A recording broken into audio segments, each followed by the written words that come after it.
반갑습니다. 3일 부동산TV 간장공장 공장장입니다. 오늘은 주택임대차 계약 신고제에 관해서 알아보도록 하겠습니다. 다들 알고 계시는 이제 전월세 신고제라고 알고 계시거든요.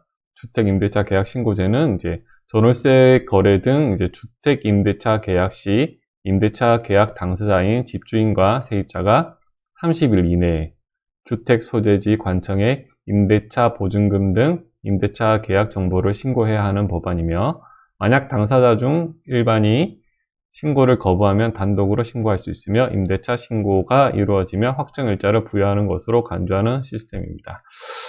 이렇게 다들 나와 있는 걸 알고 계신데요.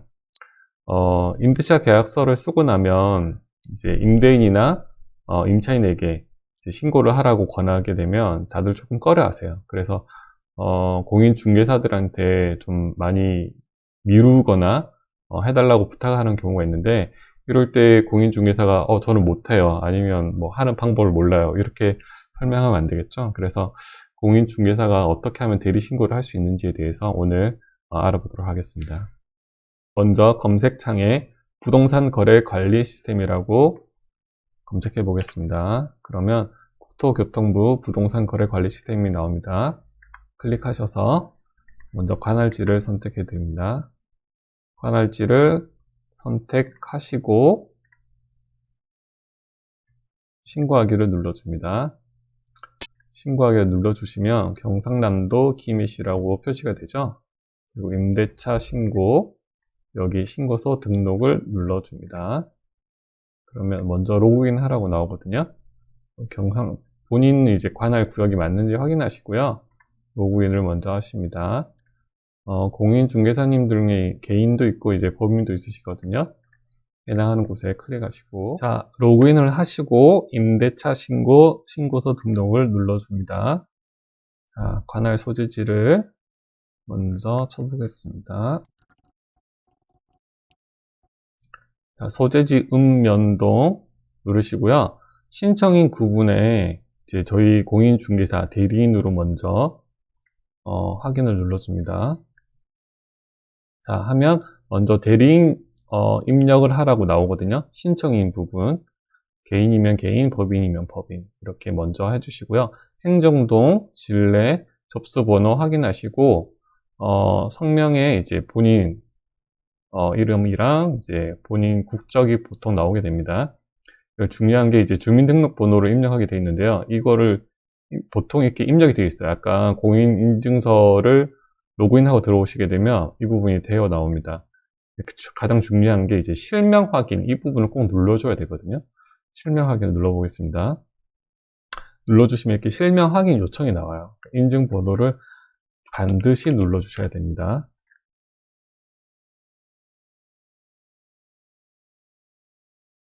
자, 눌러주시게 되고 이제 나머지 본인 주소를 검색해서 넣도록 하겠습니다.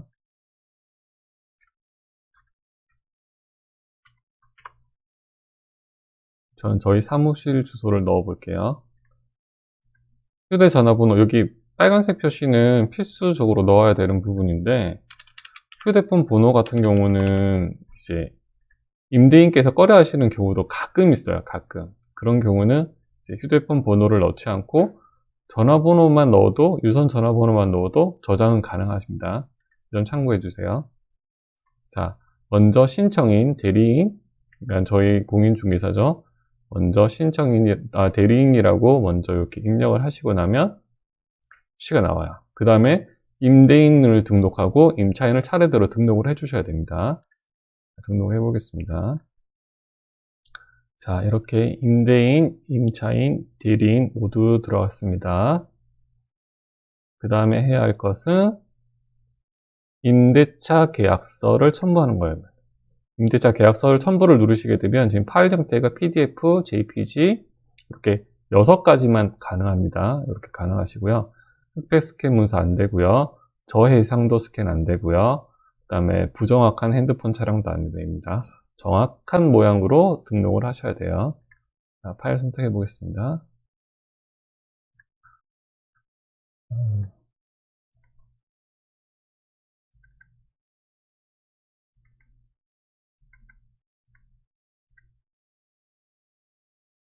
자, 추가를 누르시고요. 자, 계약서를 첨부했습니다. 자, 저희는 이제 대리인이잖아요. 위임장을 첨부해야겠죠? 위임장을 첨부해 주시고요.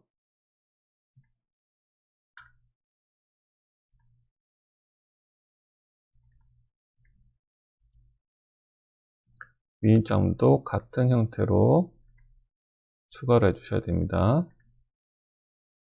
그 다음에 이제 위임인 신분증. 만약에 위임하신 분이 임대인이면 임대인의 신분증을, 그리고 위임하신 분이 임차인이면 임차인의 신분증을 넣으시면 됩니다. 그리고 여기 보시다시피 법인일 경우에는 법인 인감증명서를 첨부합니다. 저는 법인 인감증명서를 첨부하도록 하겠습니다. 자, 추가를 하시고요.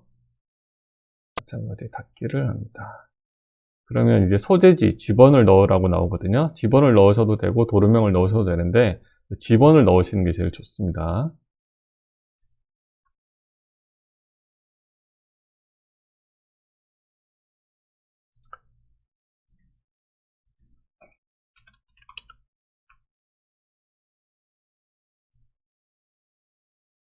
검색을 하셔서 이제 해당하는 부분에 클릭을 하시게 되면 자동으로 나오고요. 확인을 누르시게 되면 이렇게 건물명이 보통 이렇게 표시가 됩니다. 도로명을 하셔도 되는데 집어넣으시는 게 제일 좋습니다. 그 다음에 이렇게 오피스텔 면적 사용 승인일이 자동으로 뜹니다. 클릭하시게 되면 건축물 대장 주택 유형이라든지 임대 면적이 자동으로 표시가 됩니다. 오피스텔 면적이 자동으로 표시가 됩니다. 방의 수는 이제 나와 있는 대로 넣으시면 되고요. 신규 계약이면 신규 계약, 계약 갱신이면 계약 갱신을 눌러줍니다. 체결일이 오늘이 3일이니까 8월 3일을 눌러주시고, 보증금은 500만원, 임차료는 50만원. 기간이 오늘부터라고 하시게 되면, 예를 들어서 1년이면 2022년 8월 2일까지 이렇게 넣으시고 등록 완료를 눌러줍니다. 입력한 임대값이 맞으면 확인을 선택해 주세요. 한 번 더 확인하시고요. 확인을 눌러주십니다. 이렇게 신고 내역 상세 조회가 나옵니다. 자세히 한번 읽어보시고 변경해야 될 부분이 있으신지 다시 한번 확인을 합니다. 확인하시고 문제가 없으시면 작성 완료를 눌러주시고요. 신고서 작성을 완료하시겠습니까? 서명 페이지로 이동합니다. 이렇게 완료가 되면 전자서명 정보 보기가 나옵니다. 전자서명을 이렇게 하시게 되면 자동으로 이제 넘어가시게 되고, 이거를 이제 그 공무원이 보고 맞는지 확인을 하시게 되고, 확인이 되면 이제 필증이 나오게 됩니다. 이러한 형식으로 부동산 거래 시스템을 이용해서 주택 임대차 계약 신고, 대리 신고를 하는 방법에 대해서 알아보았습니다. 자, 이렇게 쉽게 할 수 있는 방법이 있으니까 굳이 공인중개사가 이걸 할 줄 모른다, 못하겠다, 뭐 이렇게 말하지 마시고 한번 시도해 보시고 만약에 임대차 계약을 쓰시게 되면 적극적으로 먼저 그 고객님께 임대차 계약 신고를 해드리겠다고 말씀해 주시면 좀 더 멋진 공인중개사가 되지 않을까요? 감사합니다. 알람과 구독은 사랑입니다. 감사합니다.